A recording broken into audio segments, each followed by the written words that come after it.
Assalamualaikum warahmatullahi wabarakatuh. Halo kawan-kawan, gimana kabarnya? Baik kan? Kenalin, saya Tia Amanda, saya dari Prodi Hukum Ekonomi Syariah semester 6.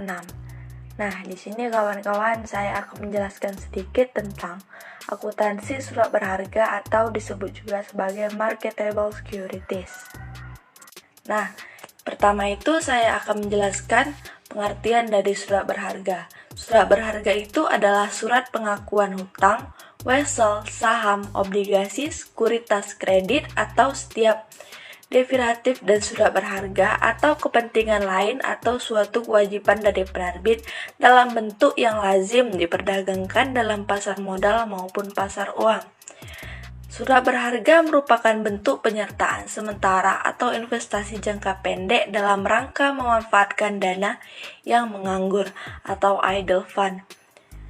Investasi sementara itu menghasilkan pendapatan. Nah, selanjutnya yaitu ada fungsi surat berharga. Yang pertama yaitu ada sebagai alat pembayaran atau alat tukar uang, sebagai alat untuk memindahkan hal tagih atau diperjualbelikan dengan mudah dan sederhana, sebagai surat bukti hak tagih. Nah, selanjutnya yaitu ada sifat-sifat dari surat berharga. Sifat-sifat surat berharga ini terdapat 3. Yang pertama itu ada mempunyai pasar atau dapat diperjualbelikan. Pemilikan surat berharga tidak dengan maksud menguasai perusahaan lain, memanfaatkan dana surplus. Surat berharga akan dijual kembali jika dana dibutuhkan untuk kegiatan perusahaan. Klasifikasi investasi jangka pendek itu meliputi beberapa hal. Yang pertama itu harus dapat segera dijual kembali setiap saat dengan harga yang berlaku pada tanggal penjualan. Yang kedua itu ada penjualan kembali untuk memenuhi kebutuhan uang. Yang ketiga itu mampu menghasilkan laba. Selanjutnya yaitu ada metode pencatatan surat berharga. Metode pencatatan surat berharga ini meliputi 3 hal. Yang pertama itu ada harga perolehan, laporan keuangan yang dipersiapkan menurut biaya atau harga perolehan.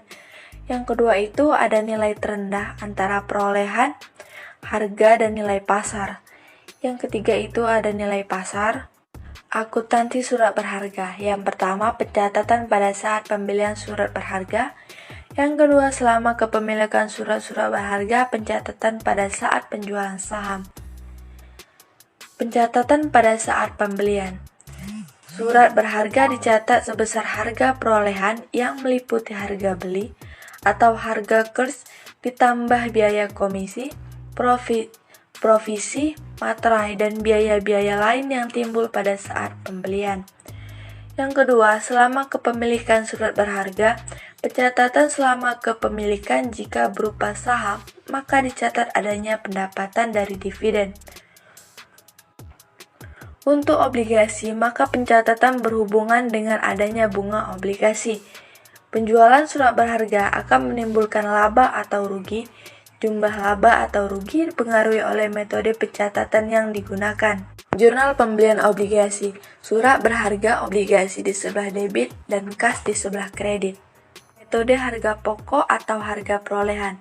Metode ini mengakui jumlah laba atau rugi sebesar selisih antara harga jual dengan harga pokok, jumlah saat laba. Kas di sebelah debit, surat berharga di sebelah kredit, laba penjualan surat berharga di sebelah kredit. Jurnal penjualan saat rugi. Kas di sebelah debit, rugi penjualan surat berharga di sebelah debit, surat berharga di sebelah kredit. Contoh investasi sementara pada saham. Nah, di sini kawan-kawan saya nanti akan melampirkan contoh-contoh soal ini dan jurnal-jurnal pada soal ini. Jadi saya akan membacakan soal terlebih dahulu. Contoh investasi sementara pada saham.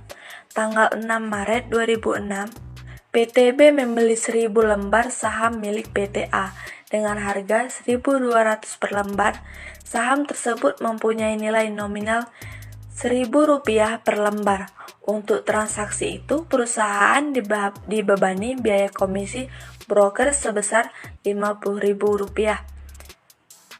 Nah, seperti yang saya beritahu tadi, teman-teman, saya akan melampirkan perhitungan ataupun jurnal dari contoh soal tersebut. Baik kawan-kawan, sekian penjelasan dari saya. Selamat beraktivitas. Wassalamualaikum warahmatullahi wabarakatuh.